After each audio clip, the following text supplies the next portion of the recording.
안녕하세요. 저희 엄마 얼굴엔 큰 화상 자국이 있으세요? 제가 어릴 적 집에 불이 났었는데 저를 지켜주시다 얼굴에 화상을 입으셨습니다. 저는 그 화상 자국을 저를 지키다가 생긴 훈장으로 생각하고 단 한 번도 창피하다고 생각한 적이 없어요. 어느덧 저도 사랑하는 사람이 생겨 결혼할 나이가 되었고 결혼 전 부모님께 남자친구를 소개하는 자리를 마련했습니다. 화기애애한 분위기 속에 대화가 오갔고 부모님도 남친이 마음에 드신 듯 보였습니다. 그렇게 좋은 시간을 보내던 중 남친이 잠깐 담배를 피러 자리를 비웠습니다. 남친이 나간 지 시간이 좀 지났는데 돌아오지 않아 저는 남친을 데리러 밖으로 나갔어요. 남친은 밖에서 전화통화를 하고 있었고 저는 통화가 끝나면 남친을 놀래켜주려고 뒤에 숨어서 지켜보고 있었어요. 그런데 친구와 통화를 하는 남친이 삐약이 엄마 얼굴 때문에 밥 먹다 토할 뻔했네라고 하는 걸 들었습니다. 엄마 앞에선 그렇게 착한 척을 하더니 뒤에서 우리 엄마를 욕하는 남친을 보자 너무 화가 났고 저는 바로 남친에게 달려가 뺨을 때렸습니다. 남친은 저를 보더니 깜짝 놀라더라고요.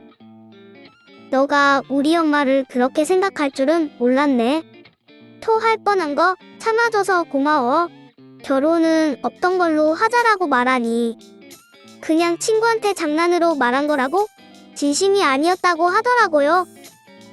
저는 진심이든 아니든 그런 말을 들은 이상 도저히 결혼은 못하겠다고 말한 뒤 남친을 집으로 돌려보냈습니다. 저는 식당으로 돌아와 엄마를 안으며 남친과 결혼을 안 한다고 미안하다고 말했습니다. 남친은 미안하다고 한 번만 용서해달라고 전화도 하고 문자도 보냈지만 저는 절대로 결혼할 생각이 없습니다. 그런 남자와 결혼하는 것을 막아준 엄마의 화상 흉터가 저를 한 번 더 구해준 것 같았습니다. 안녕하세요. 저는 16살의 평범한 학생입니다. 이번 설에 친척들이 저희 집에 찾아왔었는데요. 친척 동생 중에 정말 말 안 듣는 남동생이 한 명 있어요. 작년에도 제 방에 들어와서 제 물건을 전부 엉망으로 만든 적이 있거든요. 역시나 이번에도 제 방에 기웃기웃거리길래 바쁘다고 말한 뒤 아예 방문을 닫고 잠가버렸습니다. 저는 방에서 혼자 컴퓨터를 하고 있었는데요. 친척 동생이 문을 열어달라며 문을 두드리더라고요. 그래서 저는 누나 바쁘니까 딴 데서 놀라고 말했지만 친척 동생은 엉엉 울면서 떼를 쓰기 시작했습니다. 친척 동생이 울기 시작하자 엄마는 당장 문을 열으라고 하셨고 저는 하는 수 없이 문을 열어뒀습니다. 역시나 친척 동생은 제 방에 들어오자마자 제 물건을 마구 만지기 시작했습니다. 제 방을 한참 어지르다가 지겨웠던지 제가 하고 있던 컴퓨터를 하고 싶다고 하더라고요. 저는 누나 지금 하고 있으니까 누나 끝나고 조금 있다가 시켜줄게 라고 말했지만 또 울먹울먹거리면서 울음을 터뜨리려고 하더라고요. 저는 또 엄마에게 혼날까봐 하는 수 없이 컴퓨터를 친척동생에게 양보했습니다. 지 멋대로 하는 친척동생 때문에 짜증이 난 저는 어질러진 방을 치우고 있었어요. 그런데 그때 저희 집에서 키우는 고양이가 제 방에 들어왔습니다. 고양이는 항상 제가 컴퓨터 할 때마다 저를 방해하곤 했는데요. 제 방에 들어오자마자 어김없이 컴퓨터 앞에 자리를 잡고 앉았습니다. 친척 동생은 고양이가 방해가 됐던지 저리 가라며 꼬리를 움켜쥐었습니다. 저희 고양이는 제일 싫어하는 꼬리 잡기를 하자 친척 동생에게 하악대기 시작했습니다. 깜짝 놀란 친척 동생은 무섭다며 울면서 방에서 나가더라고요. 그 일이 있은 뒤로 고양이는 친척 동생을 볼 때마다 하악대기 시작했고 친척들이 돌아갈 때까지 제 방에 고양이를 가둬놓게 되었습니다. 물론 친척 동생은 고양이가 무서워서 다시는 제 방에 들어오지 못했답니다.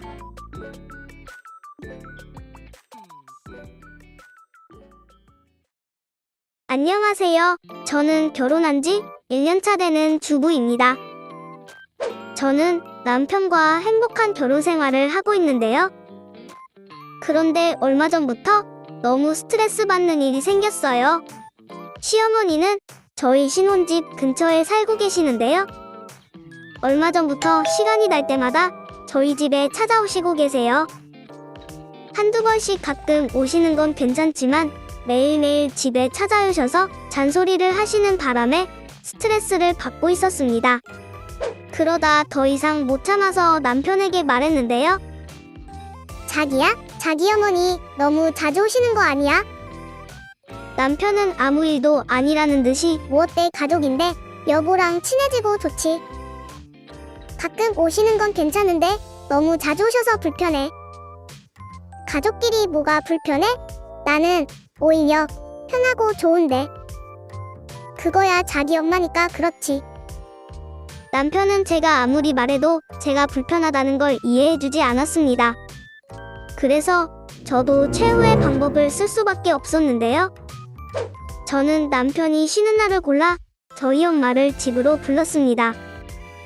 일요일이라 편히 쉬고 있던 남편은 연락도 없이 나타난 저희 엄마를 보자 깜짝 놀랐습니다.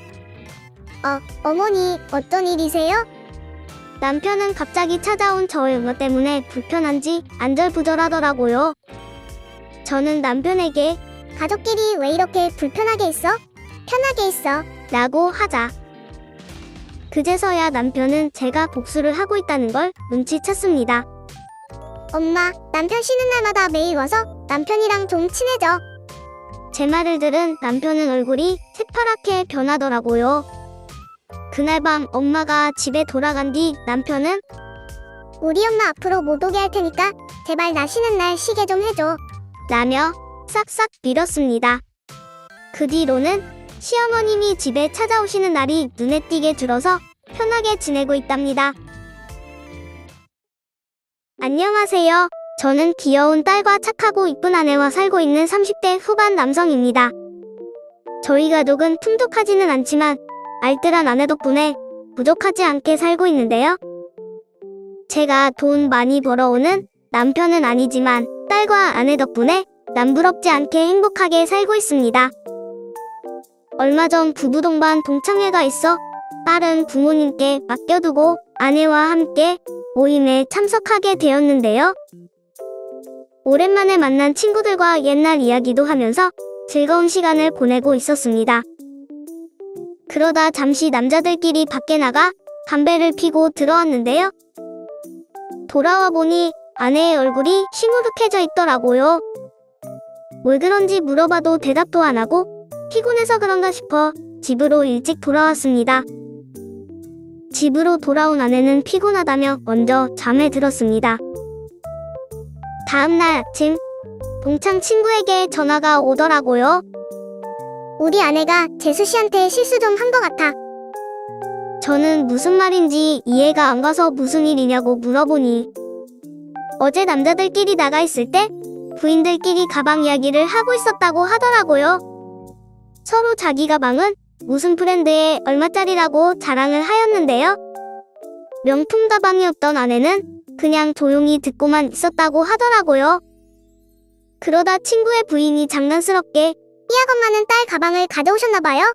라고 했고 평소 자주 메고 다니는 몇만 원짜리 가방이 사람들의 시선을 끌자 아내는 창피함에 아무 말도 못하고 있었다고 했습니다. 그 어색한 분위기에 저희가 들어왔고 상황이 흐지부지 넘어갔다고 하더라고요. 친구의 부인은 저희가 시무룩한 표정으로 먼저 집에 가자 자기가 실수한 것 같다고 남편에게 털어놨던 것이었습니다.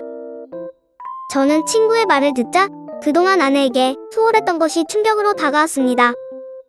우리 가족끼리 아끼면서 행복하게 살면 그만인 줄 알았는데 아내가 밖에서 무시당한 이야기를 듣자 후회가 밀려왔습니다. 아내는 아무 일 없었다는 듯이 웃으며 아침밥을 차리고 있더라고요. 출근한 저는 아침에 들은 이야기 때문에 도저히 일이 손에 잡히지 않았습니다. 얼굴도 이쁘고 성격도 착한 아내가 나 같은 사람 만나서 고생만 하는 것 같아 너무 미안해졌습니다. 결국 그날 오후 회사 다니고 처음으로 반차를 내고 무작정 백화점으로 달려갔습니다. 회사에서 나오기 전에 여직원들에게 물어보고 추천해준 명품샵으로 향했습니다. 그런데 막상 들어가려니 엄두가 잘 나지 않더라고요. 하지만 아내를 생각해서 눈 딱 감고 용기를 내서 들어갔습니다. 명품샵 직원이 괜찮은 가방을 추천해주었고 가격을 보자 손이 떨리더라고요. 그래도 몇 달 동안 술 안 먹고 담배값을 아껴서라도 꼭 사주고 싶었습니다. 결국 가방을 구매해서 명품샵을 나왔고 제가 평소 퇴근할 시간대쯤 아내에게 전화를 걸었습니다. 여보, 오늘 뭐 먹고 싶은 거 없어? 아내는 무슨 일 있냐고 물어보더니 평소 저희가 자주 가던 저렴한 삼겹살집에 가자고 하더라고요. 저는 오늘은 비싼 거 좀 먹자. 라고 말하고 딸을 데리고 비싼 한우 소고기집으로 오라고 하였습니다. 잠시 후 아내가 딸과 함께 소고기집에 도착을 하였고 자리에 앉은 아내는 오늘 로또라도 맞았어? 라고 물어보더라고요. 저는 아까 구매한 가방을 건네며 여보랑 결혼한 게 로또 맞은 거지. 라고 웃으며 말했습니다. 아내는 명품 가방을 꺼내보더니 눈이 희둥그레졌습니다. 저는 어제 있었던 일을 친구한테 다 들었다고 이야기해준 뒤 그동안 명품 가방 하나 못 사줘서 미안하다고 말해줬습니다. 아내는 명품 가방을 받고 아이처럼 엉엉 울더라고요. 저희 가족은 오랜만에 맛있게 소고기를 구워 먹고 집으로 돌아왔습니다. 아내는 얼마나 좋았던지 그날 밤 머리맡에 명품 가방을 두고 자더라고요.